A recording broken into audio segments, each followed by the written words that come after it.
2023 chegando e com isso novos objetivos a ser conquistados e talvez você aí de casa tenha o objetivo de conquistar o seu carro 0 km, o seu hatch popular. Nada melhor para se rodar no dia a dia, não é mesmo? E neste vídeo eu vou fazer um comparativo bem completo, considerando os 7 principais hatches compactos do Brasil, que eu considero, e nesse comparativo eu vou analisar 14 itens, e nesses itens, como motorização, design externo, faróis, eu vou atribuir notas, e com essas notas eu consigo fazer a média e ranquear os carros. Algum desses comparativos eu vou ter que colocar um pouco de opinião pessoal minha, mas vai ser um comparativo bem justo com todos estes veículos, sendo que o peso normal é 3 pontos para o melhor dentro da concorrência, 2 pontos para o que está dentro da concorrência e 1 ponto para aquele que fica pior do que os demais na concorrência. E o preço é peso dobrado. Obviamente no Brasil o preço é muito alto, então a gente tem que considerar o peso dobrado para o preço, sendo que eu vou pegar carros apenas de 75 mil até os 90 mil reais, então vai ser sua versão mais básica. Na sétima e última posição deste comparativo e lista, vamos ter o Citroën C3 em sua versão Live Pack. Este carro recebeu um novo design e evoluiu muito no quesito motorização, design, etc, se comparado às suas versões anteriores, porém ele ainda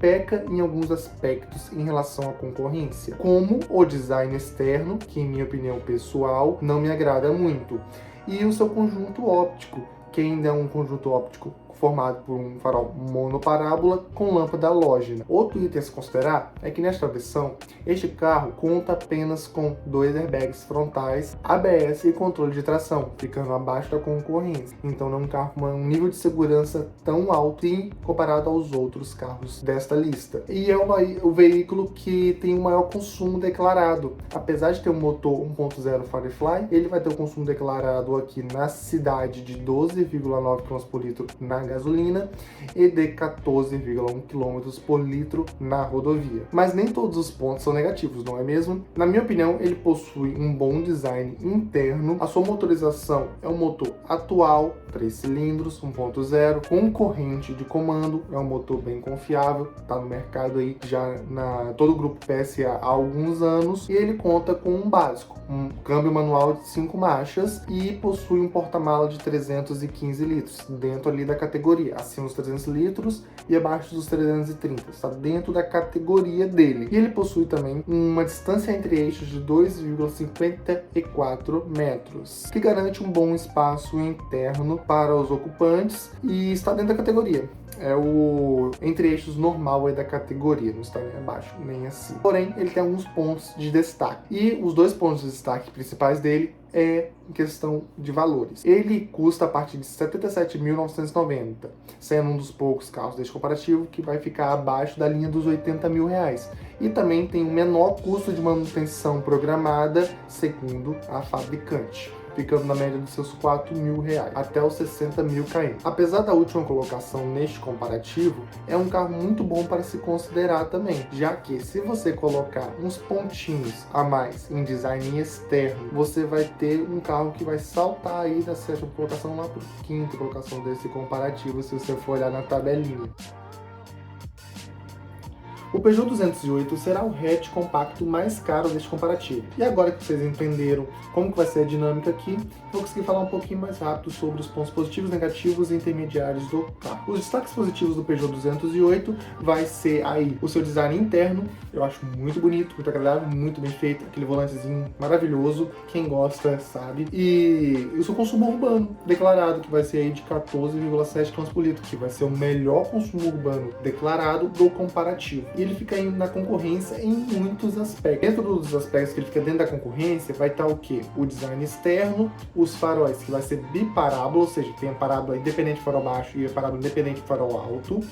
No quesito de segurança, que ele possui ABS, controle de tração, controle de estabilidade, 4 airbags, 2 frontais e 2 laterais, e o câmbio manual de 5 velocidades, padrão da categoria. E a sua tecnologia embarcada e seu consumo rodoviário também estão dentro da média aí de equipamentos normais. Os pontos negativos, que aí no quesito tamanho e valores, já que é o menor carro deste comparativo, ele conta com um porta-mala de apenas 265 litros e um entre-eixo de 2,53 m, ou seja, é o mais apertadinho e com menor porta-malas, e também ele tem o maior preço de revisões programadas E também tem o quesito de revenda, que eu dei apenas um ponto para ele, já que Peugeot, Citroën, carro francês é desvalorizado no Brasil e sua revenda vai tomar um tombo de preço maior do que os demais. Pelo menos aqui na minha região continua sendo assim.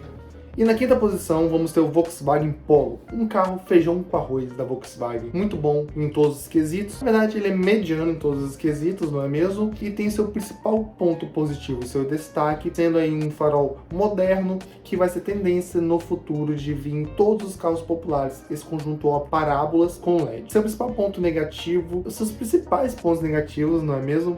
Vai para a sua motorização com correia dentada. 2023 correia dentada é triste demais, que gera um custo de manutenção mais elevado, aquela preocupação com a correia dentada.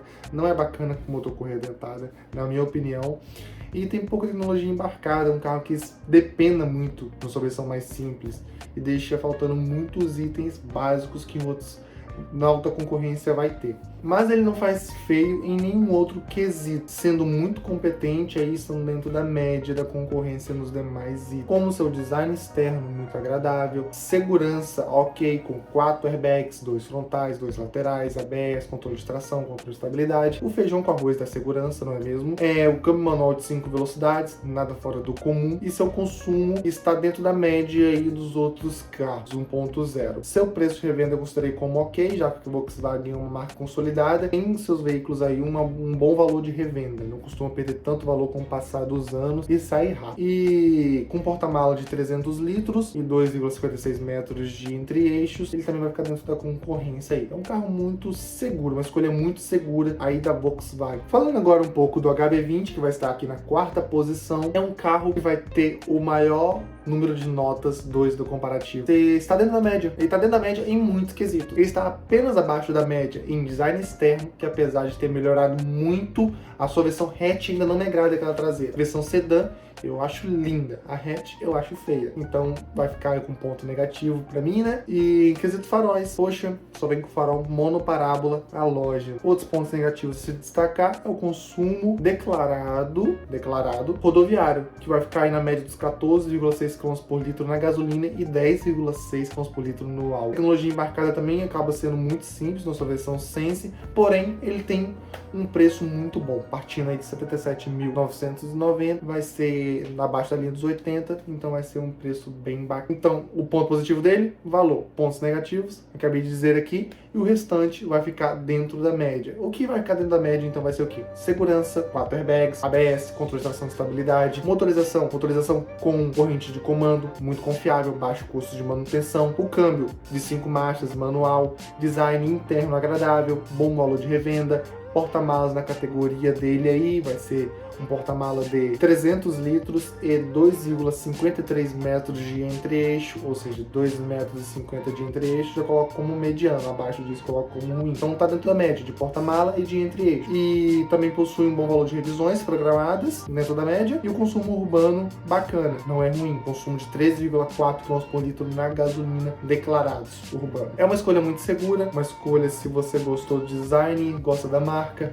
vai nele, é muito bom também. Uma coisa que eu quero falar aqui que eu tinha esquecido é que os carros que empatam na pontuação da tabela, eu que decido qual vai ser a posição dele, se acima ou abaixo do que ele empatou. Como o HB20 ficou empatado com o Polo, eu coloquei o Polo na posição anterior. Que eu fosse comprar HB20 ou Polo, eu compraria o HB20, eu já tive um HB20, eu tenho uma identificação com a marca maior, eu não gosto da Volkswagen, então eles estão empatados, eu coloquei o HB20 acima na posição, ok? Entrando agora no top 3, vou ter aqui um carro que eu gosto muito, é de meu agrado, porque eu gosto da linha Fiat, e ele fez por merecer aí nas suas pontuações. O Fiat Argo, ele vai ser um carro que vai ter seu maior destaque aí, seu bom valor de revenda. Fiat não costuma perder muito valor, e também ele vai com um bom valor de mercado, já que ele fica abaixo dos 80 mil, apesar de estar bem na beiradinha ali, ainda fica abaixo. É um carro que conta com um design externo agradável, bonito, moderno, é de meu agrado. Os faróis são biparábola halógeno, tem a parábola para farol baixo, parábola para farol alto, independentes. Ele peca muito em segurança, sendo o pior da categoria no quesito de segurança. Ele não possui na sua versão de entrada controle de tração, estabilidade, não possui airbag lateral, ou seja, ele conta apenas com airbag frontal e ABS. É o pior carro da categoria no quesito segurança, mas como não tem como deixar a nota negativa, ele acabou ficando um pouquinho acima por causa disso, ficou com um ponto ainda.